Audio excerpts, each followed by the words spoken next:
Hello. Today I got a lens. What kind of lens? Well, it's a Hanimex. It's a 35-70mm f2.5 to 3.5 macro zoom. Some of you might think, what the hell is Hanimex? Never heard of that. Well, it's an old company. It was founded in Australia and was supposed to import European lenses and cameras and similar things like projectors and rebrand them. Hanimex stands for Hannes Import Export. And well, it today is, I think, part of Fujifilm. It has been bought and sold, and generally has a bad reputation amongst photographers. But I found this lens for 40 bucks on eBay and thought, well, a 2.5 lens at 35mm and macro, that might be a good cheap macro lens. Here we have it. This seems to be some kind of warranty card. Torn up. This quality Hanimex product becomes defective. Yeah, it's just standard warranty. Got a silica gel in there. Good. And right off the bat, some of you might say, when they look at this, I mean, this actually looks brand new, like right out of the package. It doesn't even have a lot of grease or like finger prints on it smeared. It hasn't even been handled a lot. Some of you might think, well, oh look, it got the passed sticker here. Yeah, it says that it has passed inspection. Yes, there. Passed inspection. It's an AIS lens. So, okay, just this way around.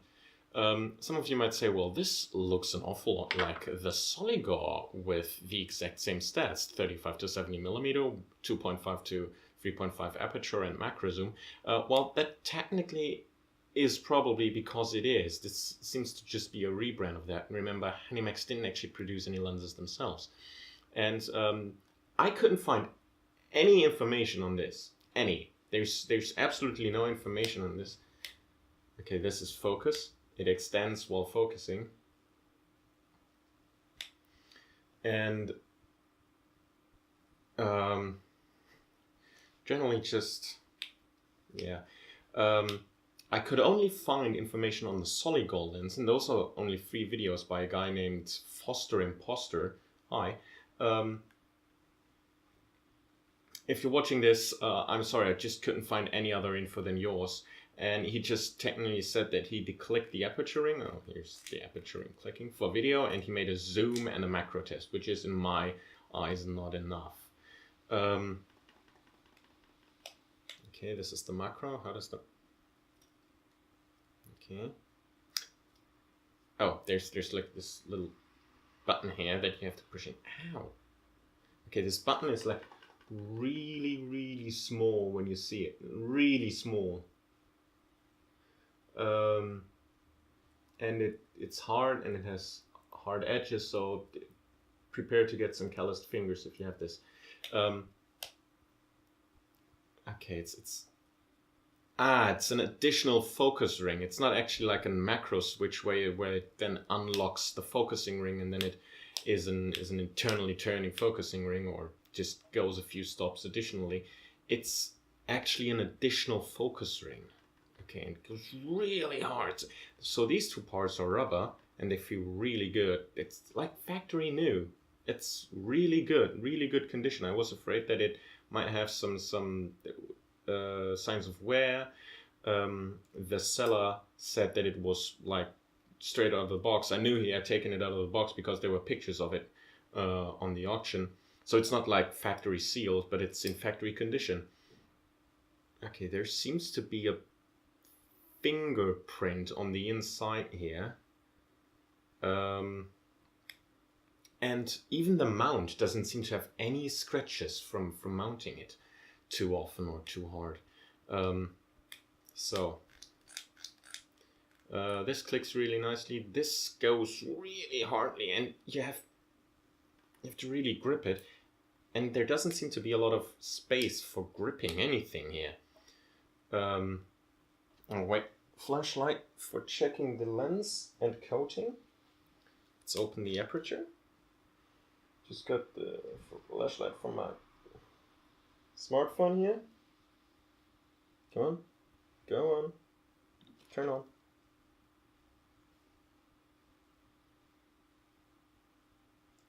Ah, there we go.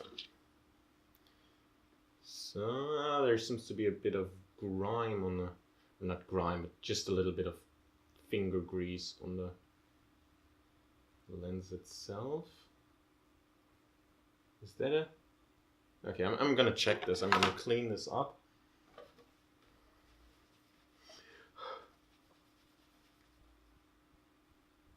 The coating seems to be absolutely alright. All the reflections are there. Yeah.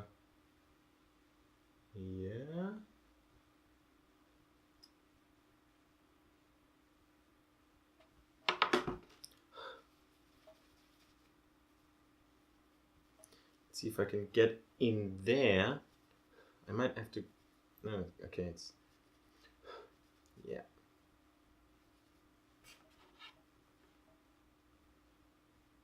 There seems to be some dust. I don't know if it's inside or on the outside. Doesn't seem to be on the inside.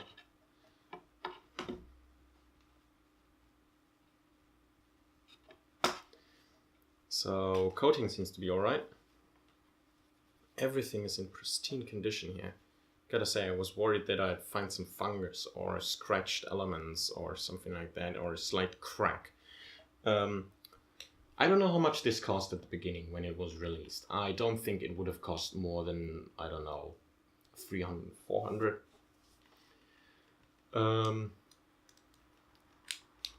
I heard very many bad things about Hanimex. Photographers said that some of them have been incredibly bad lenses. Some people say they're actually alright for their money, so they seem to have been a cheap brand from the beginning. I don't know if they only bought Soligo lenses, but I think they just bought what they could and then rebranded it. Okay, here's the zoom ring. This is 35mm, so farthest extended is 35mm, and when you go down it seems to go a tiny bit up again. When you hit 70 it just goes a tiny bit up again. Focus breathing accounted for with the markings. I'm just gonna show these aperture blades.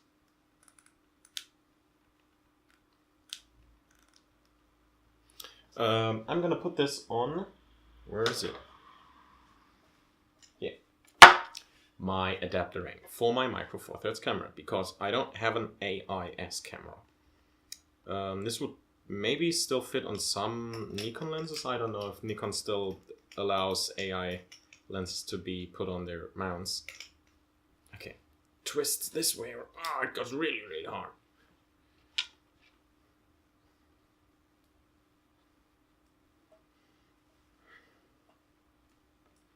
Okay, and then you have to... Is it stuck? Can't be stuck, can it? Okay. It goes really tough. Really need some force in order to put it on and off the adapter. Oh, yeah, I got my scale here, a small kitchen scale. Really simple thing. I just want to weigh this without the adapter. Come on, I just took it off. This pin here seems to be stuck a bit. This is incredibly heavy. There's like this threading in the adapter here. I hope to get a mount for this, like so I can put the lens and not the camera onto a tripod. And I just gotta look if this is actually a 1/4 inch, because no, it's not a 1/4 inch. It's thinner than 1/4 inch, and it's also steeper. This could be 4mm. This could be a metric screw. Should have gotten the adapter with its own little foot. To anyone buying adapters, get the ones that already have their own foot and threading. Ah, there we go. Okay. So it's 500 grams, and with the adapter, which is another 100 grams, this is 600 grams. This is, I think, twice as much as my Lumix G7. So, talking of the Lumix G7, I mean, if this was full frame, we would have 35 to 70mm, which is the lower end of standard focal length up to a portrait focal length. So with 70mm you can start doing proper portraits without having too much distortion in the face. For a 1.5 or 1.6 crop factor, you start at the standard focal length of around 50mm and then go upwards to a slight telephoto or a good portrait. But for my Micro Four Thirds camera, no, I want to use this mainly for video. For my Micro Four Thirds camera, this will start at a 70mm equivalence and go all the way up to 140mm equivalence. So it will actually reach into the realm of telephoto for me, but I think I want to use this mainly for two things: macro and telephoto. No, macro and portrait. Sorry, macro and portrait. What else is there to say? Oh yeah, currently I have on my camera the 14 to 140mm 3.5 to 5.6 Panasonic Lumix Vario G lens, which comes with the Lumix G47 in the most expensive kit. It's a good camera, it's a good lens, it's a good video lens, it has stabilization. I just saw this 58mm threading for filters, which means I can use my normal filters. The same that I use for this 14 to 140mm lens. I'm going to compare these. I'm going to compare these at recording 4K, and I'm going to go first, I think, a middle aperture like 11. Then I'm going to go to, I don't know, this is clicked, 5.6 and look at how the two perform at 5.6. And then I'm going to open both lenses up as far as possible and compare them at that. 2.5 to 3.5 is a very fast aperture for such a large zoom, especially for that price. It doesn't seem to have a lens hood or anything to attach a lens hood, so I think I'll get one of those that you can actually screw in. If I ever need a lens hood. Maybe I mean, I know this is a vintage lens, I know it's not the highest quality, it might just be a very toy lens. It might just be, you know, kind of like, it has an effect in it, I'm just gonna run with it, it's gonna be softer for sure. Well, and I think that's all there is to say, isn't it? Yeah, I think that's all there is to say. Just gonna weigh this one more time. Yeah, it's pretty much over 500. Over 500 grams. Wait a second, I have to zero this one first again. Bit finicky. There we go. This is 550 grams. Amazing. Amazing, 550 grams. As heavy as my camera. Probably even heavier. Yeah. So. Let's see if I threw 40 bucks into the wind or if I can make this work, at least somehow. As I said, I want to use this mainly as a macro lens. So, we'll go to the park and test this one out.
So, I'm back from the park, and you saw the footage.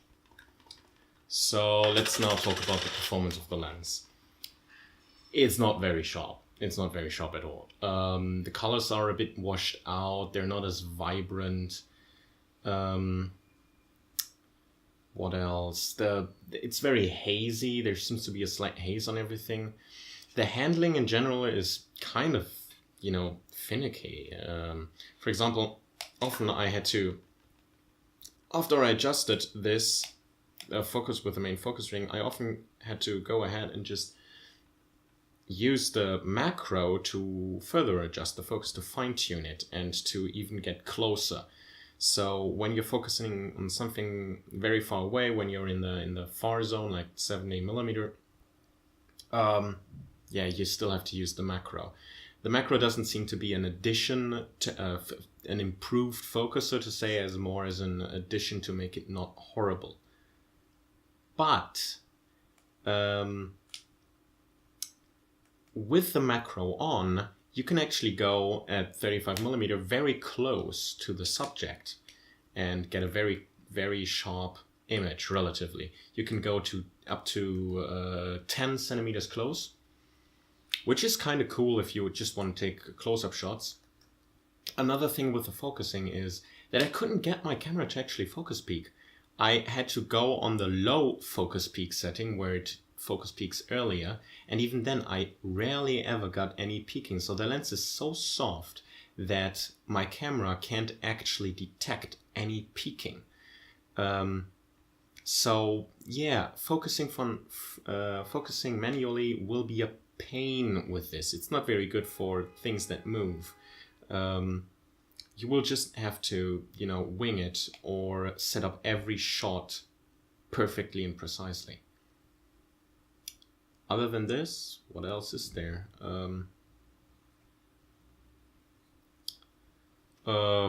It gives a very nice soft bouquet in the background. Generally, everything seems a bit soft and almost,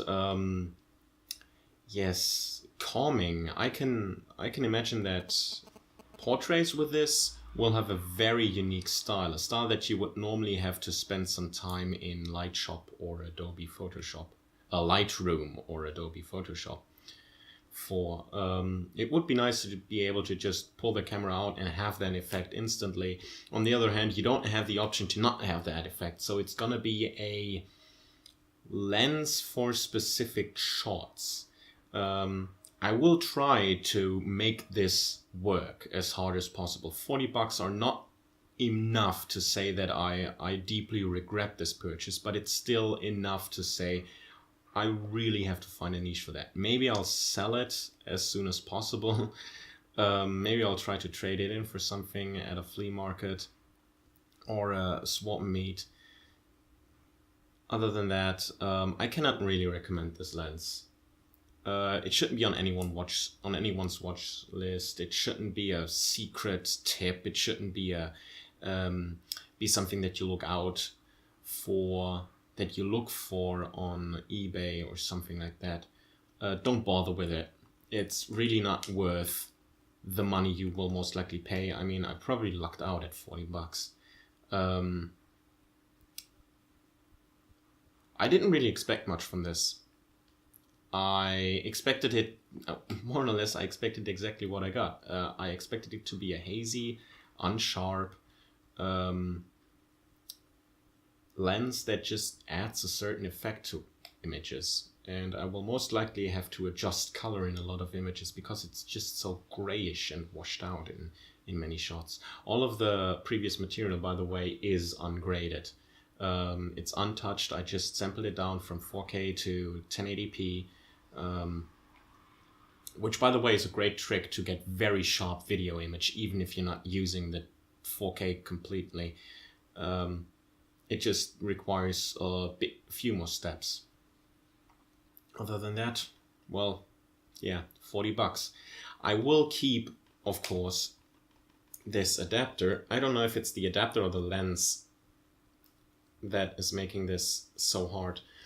And I will try to stay in the Nikkor economy if I ever want to get a vintage cheap lens and adapt it.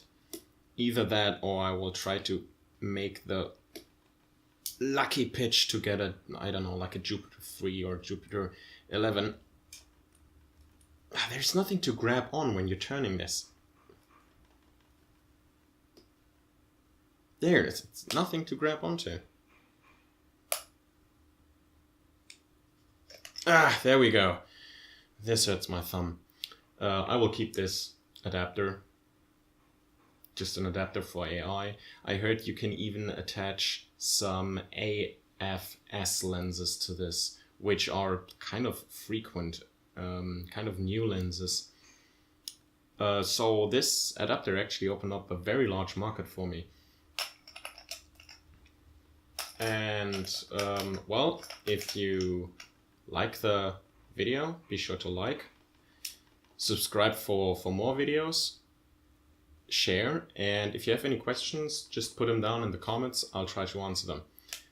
And for everyone who's interested in vintage lenses, well, good luck hunting. Good luck. Better luck than mine. See ya.